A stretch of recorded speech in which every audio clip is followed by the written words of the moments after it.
आंदोलक मुंबईकडे रवाना झालेले आहेत।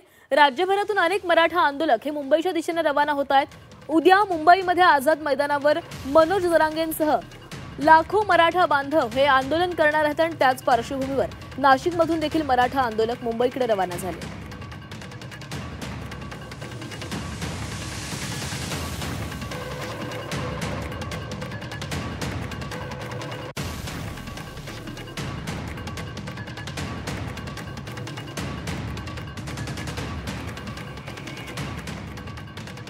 आणि या संदर्भात आपण बोलणार आहोत। आपल्यासोबत मराठा अभ्यासक बाळासाहेब सराटे हे जोडले गेलेले आहेत। बाळासाहेब सराटेजी, तुमचं स्वागत आहे झी 24 तासवर।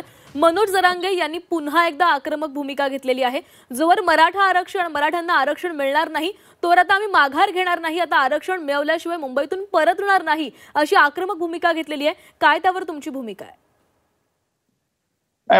मराठा समाजाचा जरांगे पाटलाच्या आंदोलनाला जो पाठिंबा मिळतोय त्यावरून मराठा समाजाच्या आरक्षणाबाबत भावना अत्यंत तीव्र आहेत, हे स्पष्टच आहे। मराठा समाजाची एक न्याय्य मागणी काय आहे की आम्हाला टिकणारं आरक्षण पाहिजे आणि कोर्टामध्ये तुम्ही दिलेलं आरक्षण टिकणार नाही ही मराठा समाजाची भीती आहे। परंतु या गोष्टीबद्दल सरकारने वारंवार स्पष्ट केलेलं आहे, निवडणुकीच्या काळात पण स्पष्ट केलंय आणि आताही कोणी त्याबद्दल वेगळं काही बोलताना दिसत नाही की आम्ही कोणत्याही परिस्थितीत मराठा समाजाला 50% आत ओबीसीत घालणार नाही। एक प्रकारे सरकारकडून एक भूमिका स्पष्ट झालेली आहे आणि मराठा समाजाची मागणी ही स्पष्ट आहे की आम्हाला टिकणारं ओबीसीतलं आरक्षण दिलं पाहिजे। आता याच्यामधला खरं म्हणजे हा संघर्ष आहे आणि सरकार कोणतीही भूमिका बदलायला तयार नाही किंवा त्यांनी तसं काही म्हटलेलं नाही। कोणत्याही विरोधी पक्षाचं सुद्धा असं म्हणणं नाही की मराठा समाजाला ओबीसीत 50% आत आरक्षण द्यावं। हा संघर्ष या ठिकाणी निर्माण झालेला आहे। सरकार एवढंच म्हणतंय की आरक्षणासाठी आंदोलन करण्याचा त्यांचा अधिकार आहे, त्यांना आंदोलन करायचं तर करू द्या, आम्ही आमची भूमिकेवर ठाम आहोत, त्यांना काय करायचं। सकारात्मक सरकारच्या बाजूने काहीतरी होताना दिसतंय आणि त्यामुळे आरक्षणाच्या आंदोलनाचं काय होणार ही चिंता खरं म्हणजे आता निर्माण झालेली आहे। आता सध्या लाखो लोक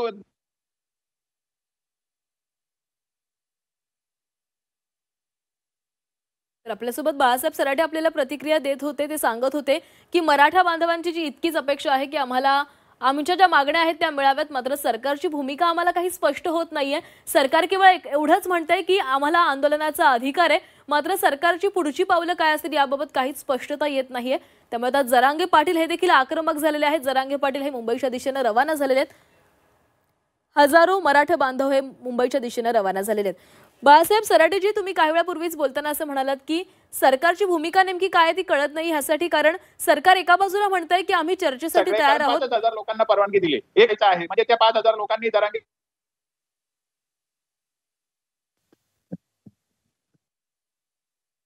सराटेजी, तुम्ही म्हणत होतात की सरकारच्या भूमिकेबद्दल आपण बोलत होतो। सरकारची भूमिका खरं तर कळत नाही ह्यासाठी, कारण सरकार एका बाजूला असं म्हणतंय की आम्ही चर्चेसाठी तयार आहोत, मात्र दुसऱ्या बाजूला आता विखे पाटलांची अशी प्रतिक्रिया आली की अजूनही काही कळत नाही नेमकं चर्चा होणार की नाही होणार। जर मराठा आंदोलक तयार असतील तर आम्ही चर्चा करू।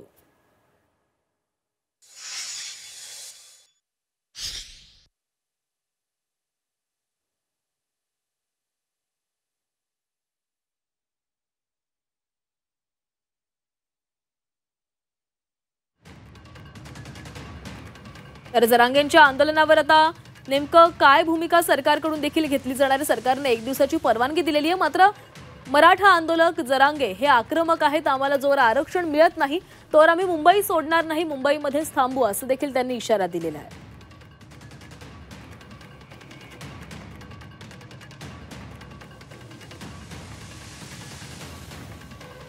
राज्यभरामधून अनेक मराठा बांधव हे मुंबईच्या दिशेने रवाना होत आहेत।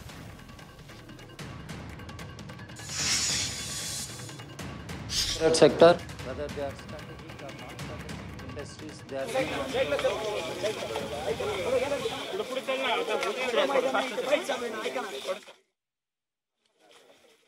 तर मनोज जरांगे पाटील हे आज मुंबईच्या दिशेने कूच करणार आहेत। आज रात्रीमध्येच मुंबईमध्ये हे संपूर्ण भगवं वादळ धडकेल असं सांगितलं जाते आणि उद्या आझाद मैदानामध्ये आंदोलन केले जाणार आहे। केवळ 8 तासांसाठी मराठा आंदोलकांना आझाद मैदानामध्ये आंदोलन करण्याची परवानगी देण्यात आलेली आहे, मात्र एका दिवसामध्ये जर तुम्ही फक्त आम्हाला परवानगी देत असाल तर मग आमच्या मागण्या देखील अंमलबजावणी देखील एकाच दिवसात करा, असं काही वेळापूर्वीच मनोज जरांगे पाटील यांनी पत्रकार परिषदेमध्ये म्हटलेलं होतं. आम्ही आरक्षण मिळत नाही तोवर माघार घेणार नाही, अशी देखील भूमिका त्यांनी स्पष्ट केलेली आहे. सध्या जुन्नरमध्ये आहेत. शिवरायांना अभिवादन केल्यानंतर मुंबईच्या दिशेने ते कूच करणार आहेत. जुन्नरमध्ये शिवनेरी किल्ल्यावर जाऊन शिवरायांना अभिवादन केलं जाणार आहे आणि त्यानंतर ते मुंबईच्या दिशेने निघणार आहेत. राज्यभरामधून अनेक ठिकाणांवरून मराठा आंदोलक आपल्या गाड्या घेऊन मुंबईच्या दिशेने रवाना झालेले आहेत. ज्या ज्या आंदोलकांना मुंबईमध्ये येण्याची इच्छा आहे त्यांना त्या ठिकाणी येऊ द्या, असं देखील मनोज जरांगे यांनी म्हटलेलं होतं.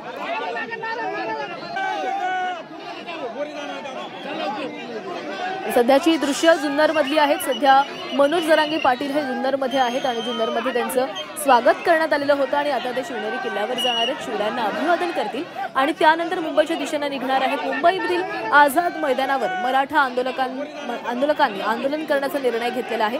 जोवर आमच्या ज्या मागण्या आहेत त्यांची अंमलबजावणी केली जात नाही तोवर आता आम्ही माघार घेणार नाही. आता ही जी लढाई आहे ती आरपारची लढाई आहे, आता माघार नाही, अशी स्पष्ट भूमिका मनोज जरांगे पाटील यांनी व्यक्त केलेली आहे.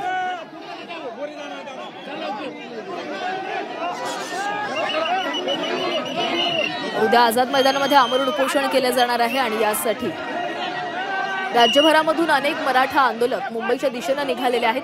खरं तर केवळ एका दिवसासाठी म्हणजेच केवळ 8 तासांसाठी परवानगी देण्यात आलेली आहे. सोबतच अनेक अटी शर्ती देखील त्याला लागू करण्यात आलेल्या आहेत. आझाद मैदानामध्ये जेवण शिजवण्यास देखील मनाई करण्यात आलेली आहे. तरी देखील मराठा आंदोलक जे आहेत ते महिनाभर पुरेल इतकं साहित्य घेऊन आझाद मैदानामध्ये पोहोचलेले आहेत.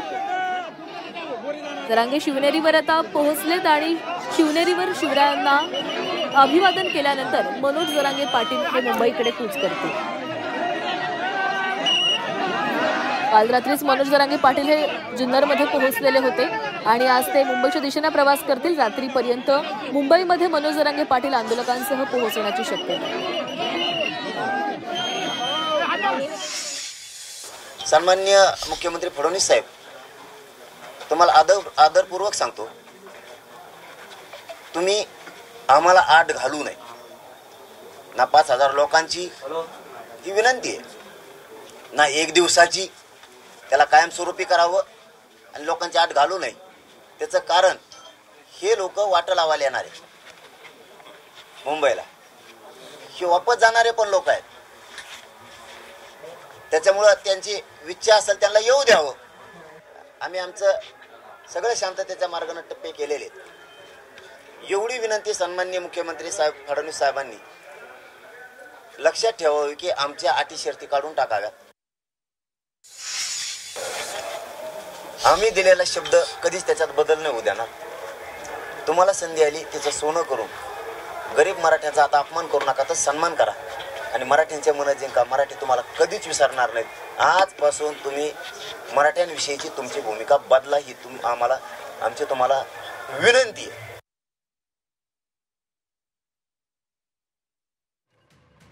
जरांगेंनी हे असं म्हटलेलं होतं की अनेक मराठा आंदोलक मुंबईमध्ये येणार आहेत, अनेकांची इच्छा आहे, तर त्यामुळे कोणत्याही अटी आम्हाला घालू नयेत. अनेक मराठा आंदोलक जे मुंबईमध्ये येऊन परतणार आहेत, अनेक जण काही त्या ठिकाणी थांबणार आहेत, त्यामुळे आम्हाला कोणत्याही संख्येसंदर्भात किंवा गाड्यांच्या संदर्भात कुठलीही अट लावू नये, असं मनोज जरांगे यांनी म्हटलेलं होतं. 5,000 मराठा आंदोलक आणि सोबतच 5 वाहनांना परवानगी देण्यात आलेली होती, मात्र ही परवानगी आपल्याला मान्य नाही असं म्हणत त्यांनी नाराजी देखील व्यक्त केली.